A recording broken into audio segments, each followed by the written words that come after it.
Close your eyes. Think for a moment. What are the markers of your life? What were the threshold moments? The moments that were either unforgettable or that you somehow measure yourself against. The moments when you knew something had changed in your life. Moments that intertwine the past, the present, and the future. Maybe it was a wedding day, the day your child was born, a special birthday, a religious holiday. What are the markers in your life? This poem is a record of one of those markers in the life of the poet William Wordsworth. In his poem that we call Tintern Abbey, he's returned after being away for 5 years to a spectacularly beautiful natural scene overlooking the Wye River in England.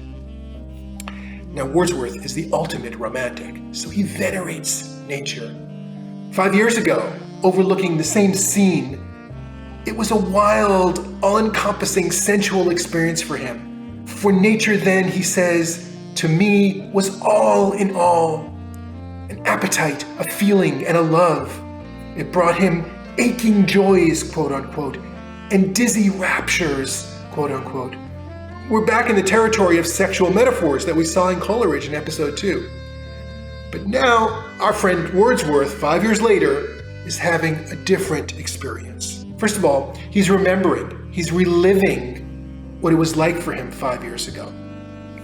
But now, 5 years later, older and wiser, he sees in nature something almost religious, a moral force, a power, a spirit, quote, a sense sublime of something far more deeply interfused that impels all thinking things and rolls through all things, unquote.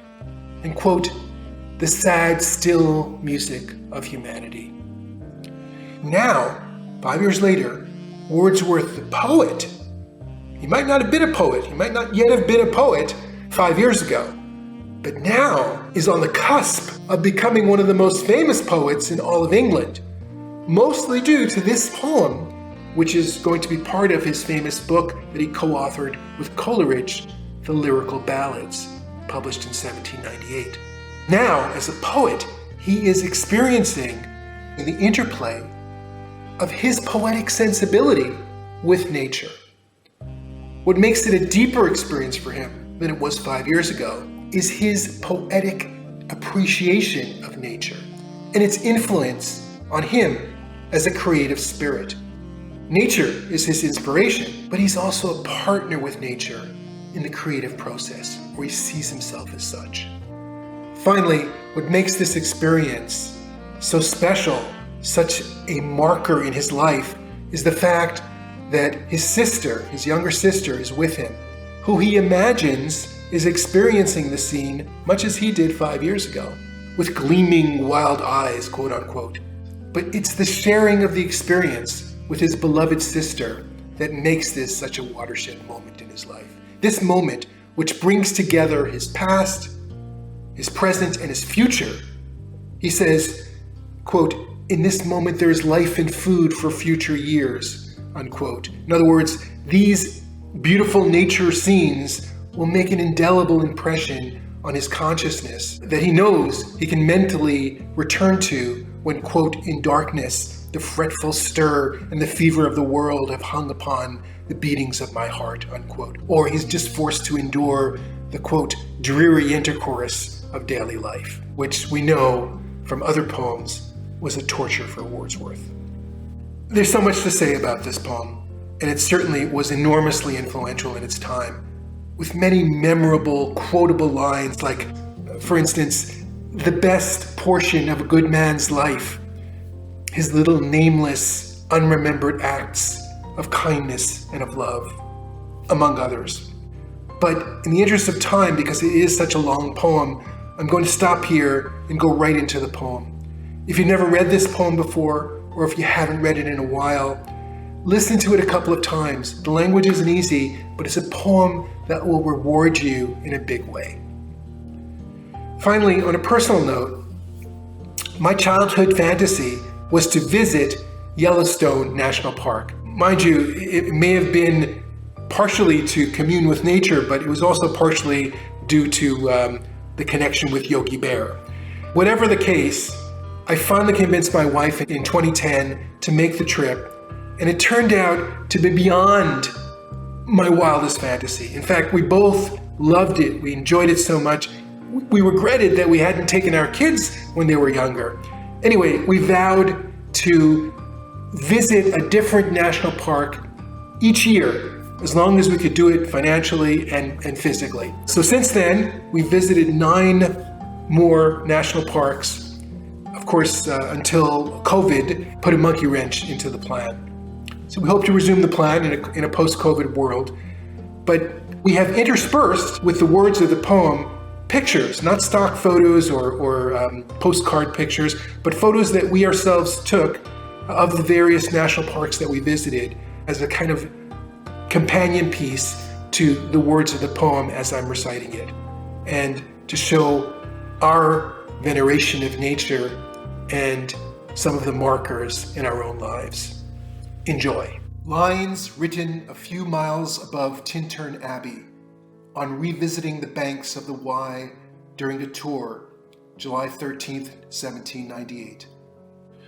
5 years have passed, 5 summers with the length of 5 long winters, and again I hear these waters rolling from their mountain springs with a sweet inland murmur.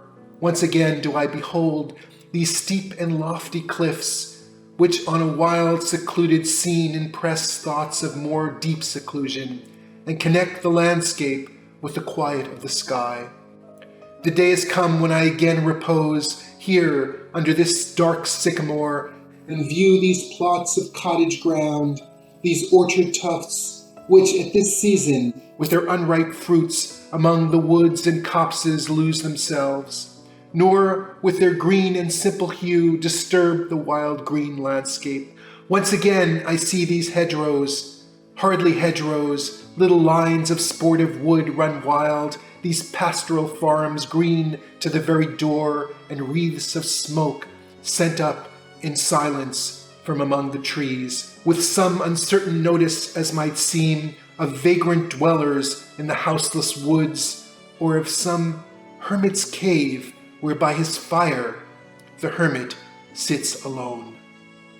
Though absent long, these forms of beauty have not been to me as is a landscape to a blind man's eye, but oft in lonely rooms and mid the din of towns and cities, I have owed to them, in hours of weariness, sensations sweet, felt in the blood and felt along the heart, and passing even into my purer mind, with tranquil restoration. Feelings too of unremembered pleasure, such perhaps as may have had no trivial influence on that best portion of a good man's life, his little nameless, unremembered acts of kindness and of love.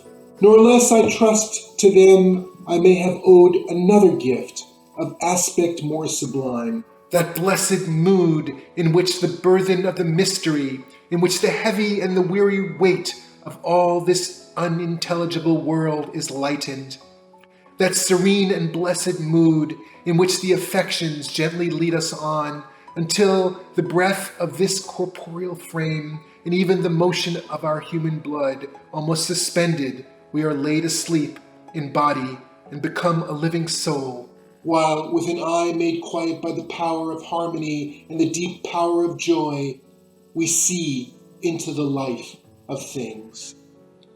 If this be but a vain belief, yet oh, how often darkness and amid the many shapes of joyless daylight, when the fretful stir, unprofitable, and the fever of the world have hung upon the beatings of my heart, how oft in spirit have I turned to thee, O sylvan Wye? Thou wanderer through the woods, how often has my spirit turned to thee? And now, with gleams of half-extinguished thought, with many recognitions dim and faint, and somewhat of a sad perplexity, the picture of the mind revives again, while here I stand, not only with the sense of present pleasure, but with pleasing thoughts that in this moment there is life and food for future years. And so I dare to hope, though changed no doubt from what I was when first I came among these hills, when like a roe I bounded o'er the mountains, by the sides of the deep rivers and the lonely streams, wherever nature led, more like a man flying from something that he dreads than one who sought the thing he loved. For nature then, the coarser pleasures of my boyish days and their glad animal movements all gone by, to me was all in all. I cannot paint what then I was. The sounding cataract haunted me like a passion, the tall rock, the mountain and the deep and gloomy wood. Their colors and their forms were then to me an appetite, a feeling and a love that had no need of a remoter charm, by thought supplied or any interest unborrowed from the eye. That time is past, and all its aching joys are now no more, and all its dizzy raptures. Not for this faint eye, nor mourn nor murmur. Other gifts have followed for such loss. I would believe abundant recompense.